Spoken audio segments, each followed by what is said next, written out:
Welcome to the wonderful world of Waikato Sheds, my friends. It's a busy day today in the office. We're talking OCR rate cuts and we're talking the new budget rules for 2025, depreciation around sheds. We're talking money, so we've got a registered financial advisor, our mate Ben the broker. Ben, how are you? Good mate, good to see you. Man. Now, I'm letting you in for it. Normally we freestyle everything. Today we've tried to write ourselves some notes just to follow along what we're talking about because there's some really cool things happening.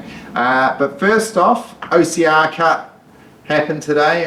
Where are we sitting at with mortgage rates? What's going on? So BNZ dropped their 18-month rate yesterday. Basically not a massive difference, to be honest. The other banks at the moment, ANZ have come out, no change. So yeah, not a lot of movement, to be honest. Not a lot of movement. So what are we looking,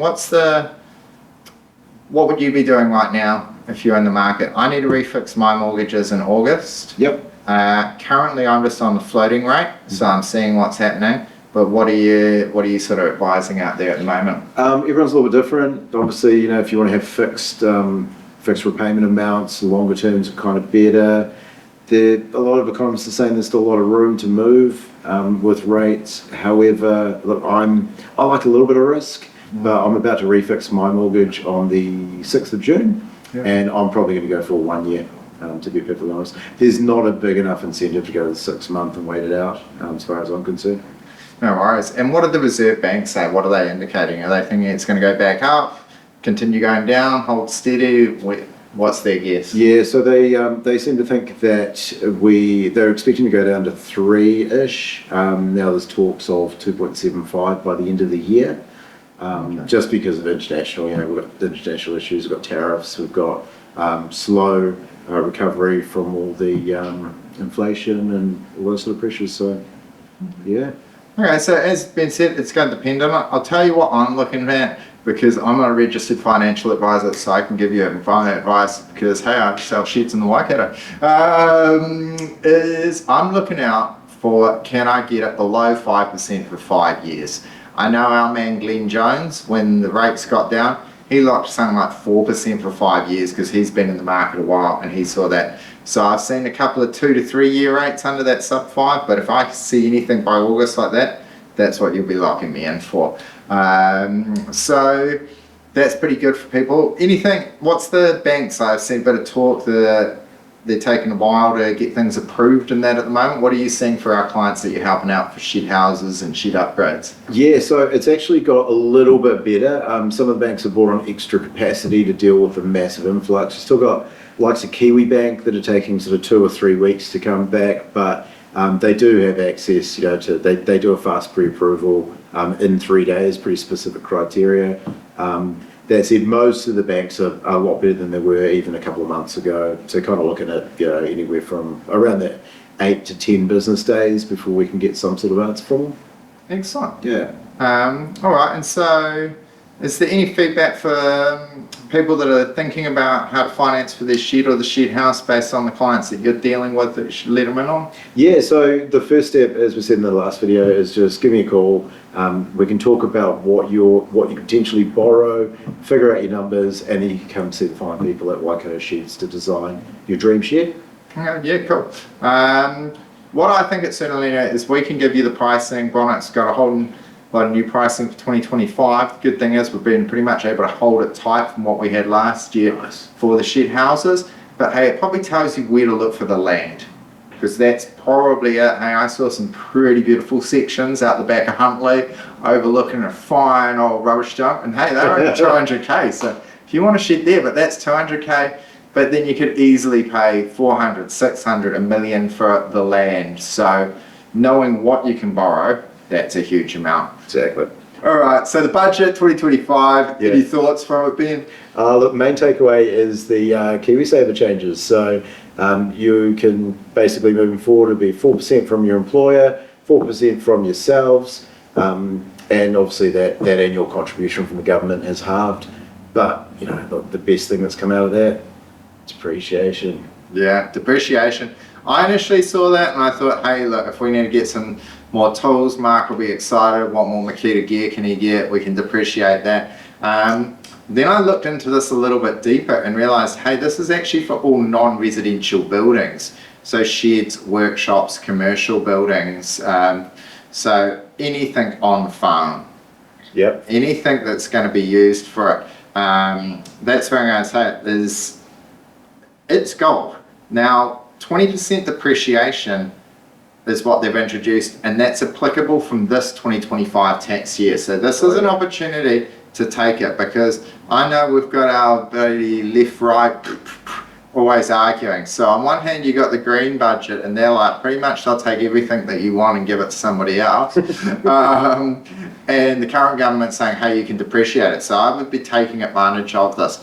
But if you're going to buy a 250k shed, I did the numbers on this. So hear me out on this one, Ben. A 250k shed, 20% depreciation means that you can depreciate 50 grand in your first year, and then you can claim that back on the tax. Over 10 years, you can depreciate 232,000 of that cost and get $70,000 back in tax. Oh yeah. So it's pretty huge. Like, it's a massive incentive. If you can figure out how you can use that shed on your property for some sort of income generating activity. Can it be to store the tools, the tractor? I know Marco Boats are advertising a new pond stirrer, so they've got a pretty flash looking boat out there to stir some ponds. So shout out to Marco Boats in Morrinsville, thinking outside the box, which we're all about. I think that's key. But would you be able to run me through some numbers just briefly on what the sort of commercial rates would be if someone was to borrow for a 250k shed? Yeah, so a $250,000 loan, 7.5% average, will cost you around about 160k in interest over the 10 years. Okay, and so interest tax deductible? Absolutely. All right, so you roughly be able to get 31,000 back from tax on that. So you take the $70,000 of depreciation, 30,000 on that, is you could actually claim $100,000 back on the cost of a 250k shed. So things are looking really cool. Obviously speak to your accountant as well about it, but come in and speak to us. Now is an excellent opportunity to take advantage of these. Maybe it's on a 100k shed. Over on a 100k shed, you can depreciate 57,000 of that over the first 5 years. So there's some huge opportunities to take advantage of it. I know that we support our dairy farmers, backbone of our economy. Absolutely. We know it's always tough out there. They're selling, Fonterra's going to sell the brands, the milk payout's up, there's a bit of extra money. The choice is, do you want to give it to those wonderful enlightened politicians in Wellington to spend it, or do you want to spend it with some good hard working Kiwi businesses? We're all New Zealand made, New Zealand timber, New Zealand steel. You can depreciate that, your accountants will make it work, and you can get some good new sheds and infrastructure on the property. And then you can buy more sheds. That's what we're all about, man. You can never have too many sheds. Your shed could never be big enough. We know that one for sure. Yeah. Now, a couple of little clarifications on the depreciation for these sheds. It has to be used for business. So, hey, tradies, farmers, any sort of business, you've got to be able to say how it's going to be used for businesses. As I said, store some tools, store some tractors, work on a car. Put your ute in there. Yeah, absolutely. Part of you, beautiful. It's got to be on owned land, so it's got to be on your own land. And it's got to be non-residential, so that's it. So if you've been thinking about it, if you are upgrading the business, you can do that. So you can help out with business loans. That's Sure can, absolutely.